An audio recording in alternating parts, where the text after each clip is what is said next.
She sends me an email with the link. Why don't we just schedule a call? Schedule a call? What is that? And I clicked the button like something's going to blow up on my computer. And it opens up the box and it takes me through the steps. It was very intuitive. And I thought, this is genius. I'm getting this. So we get on the call.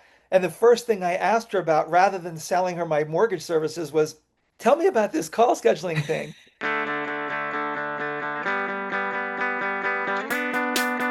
I'm here with Brian Martucci, who has kindly agreed to be part of our customer showcase. Welcome, Brian.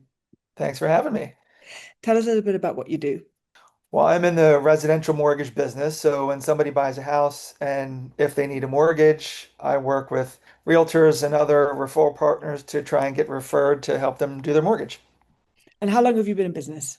I started in 1986, so 39 years. Wow, you have seen a lot of turbulence in the mortgage industry. I mean, that's been huge. How have you managed to survive for so long?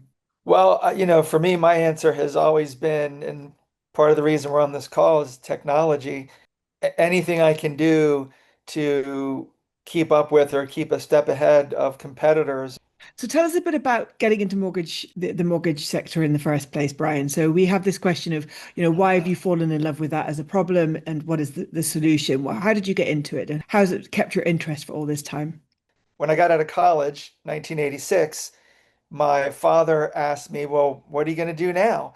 And I said, well, I'm going to the beach with the guys. And he said, no, dum dum, what are you doing for life? What's your plan? And I didn't have one. And he said, well, I have a friend who's got two sons who are making good money as mortgage loan officers. And I thought, great, but when I get home from the beach, I'll look into that.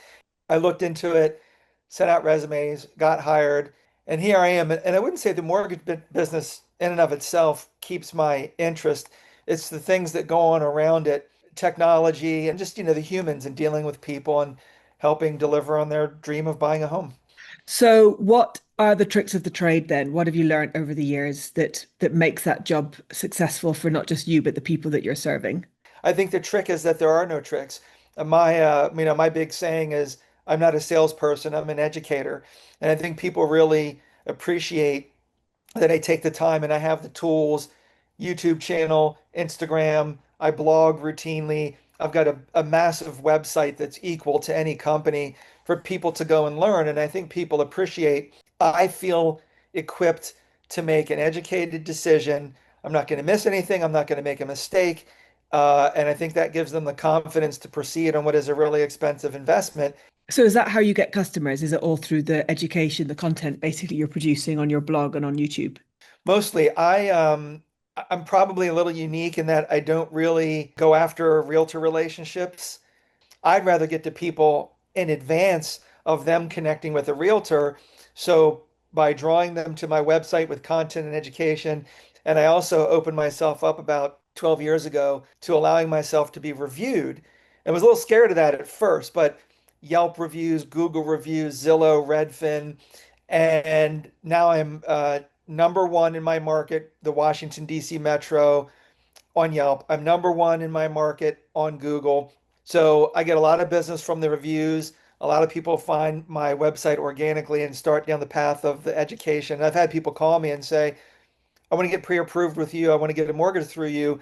I watched every video you did. I read most of your blogs. Wow, this is great. It just tells me that education works. A lot of people particularly in the software industry, would agree with you that content is the way to drive engagement and awareness. But 30 odd years ago, how did you get into it in the first place? Well, another random thing that just happened, but at least I acted on it. My aunt got a mortgage, and I couldn't help her because I wasn't licensed in the state that she was looking, and now I'm licensed in all 50 states. So at the time, she had a couple questions of me. At the end of the transaction, I called her and I said, well, how did it go with the mortgage specifically? I knew she was excited to be in her new home. And she said, it was a little underwhelming. I I felt totally uneducated. I felt really uncomfortable with the transaction. She just really felt unprepared at the start and underwhelmed at the end. And that just told me, well, there's an opportunity, and the answer is to solve for it with education. And the way to educate people is content, educational content that people can serve up on their own time. It was because of your empathy with your aunt. You realized that if she was feeling this, lots of people are going to be feeling like this, and you could help. Yeah, it's crazy that my father got me into the business and my aunt helped me evolve to where I am today, which is educating. If you could grow your business from zero again, what would you do differently? I have loan officer friends that have scaled up and do a lot more business than I do because they have a team. And I struggle with that. And I think back and I could have made a lot more money if I scaled up. I certainly know how to run a team, but I also feel like it's, in a way, it's false advertising. Come to Brian Martucci, mortgage lender, and you have an initial phone call with them. And I have a friend that does this. He will remain nameless. And, he says, you talk to people way too much. After I have the initial phone call, they get one call with my friend. He does what he calls the warm handoff and says, well, Mr. Potential Mortgage Client, it's been wonderful talking to you. I'm going to hand you off to Jason now. Mm. Jason is my junior loan officer and team lead, and he's a great, and I think it's false advertising. I'm the five-star talent. I'm the brains. I'm the educator. I'm the experienced one. You can't run a team of five-star talent. You're going to have some two, three, and four stars. It's just the way the world works. So I struggle with that, and I think back, gosh, for pure money reasons, I probably should have scaled up, but I operate pretty much as a little standalone loan officer. I feel like I make enough money, but that's a decision maybe I should have made differently. I don't know. That just sounds like you've got a lot of integrity. But at the end of the day, it's hundreds of thousands of dollars, and they want to have a person that they trust. And if that's you, then they want you. They don't want somebody that you've handed over to either AI or anybody else. Let's talk about technology then. So you said that you saw You Can Book Me years ago. Tell me that story, but also tell me about other tools that you love using in your business to make things efficient. So I was trying to connect with a client. I'm the service provider. We're going back and forth playing phone tag, send a few emails, not connecting. I'm getting frustrated. She's getting frustrated. She sends me an email with the link. Why don't we just schedule a call? Schedule a call? What is that? And I clicked the button like something's going to blow up on my computer. And it opens up the box and it takes me through the steps. It was very intuitive. And I thought, this is genius. I'm getting this. So we get on the call. And the first thing I asked her about, rather than selling her my mortgage services, was tell me about this call scheduling thing. And she gave me a brief rundown. It was You Can Book Me.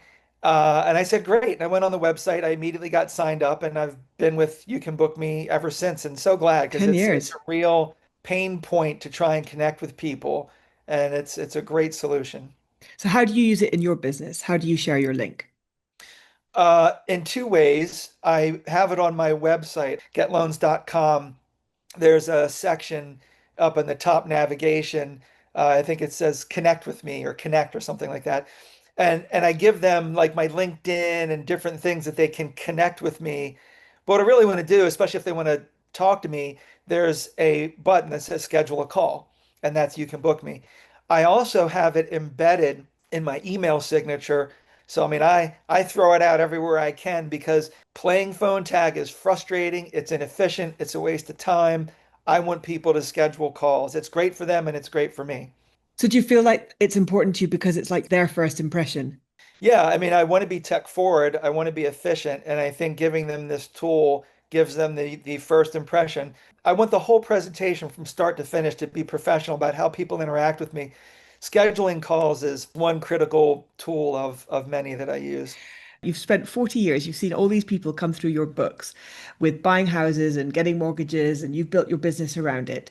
What would you say if you were giving business advice to anybody else? Well, it's something that I tell clients if it gets to that point. I really do put my client's wallet in front of my own.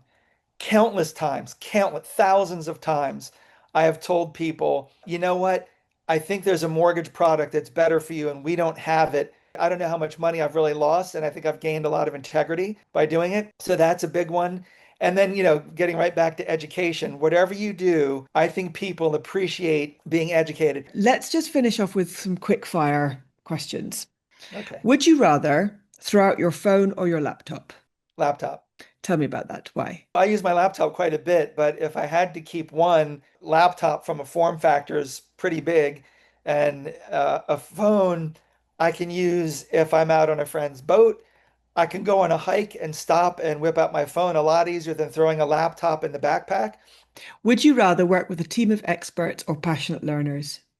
I'd say passionate learners because who's really expert? Aren't we all learners? And the people that claim to be experts kind of get stuck in this zone where their opinion is right, their technology is the best. The passionate learners are always looking for multiple solutions, where I think experts tend to get a little narrow tracked. Would you rather be known for product quality or customer service? But I'm going to say customer service, just out of vanity, if anything else. I mean, I'm a people pleaser, and I really enjoy when people say, job well done and thank you. I've really appreciated and enjoyed this call. Thank you so much. It's been great talking to you. Thank you, Nice Brian. talking to you as well. Thank you.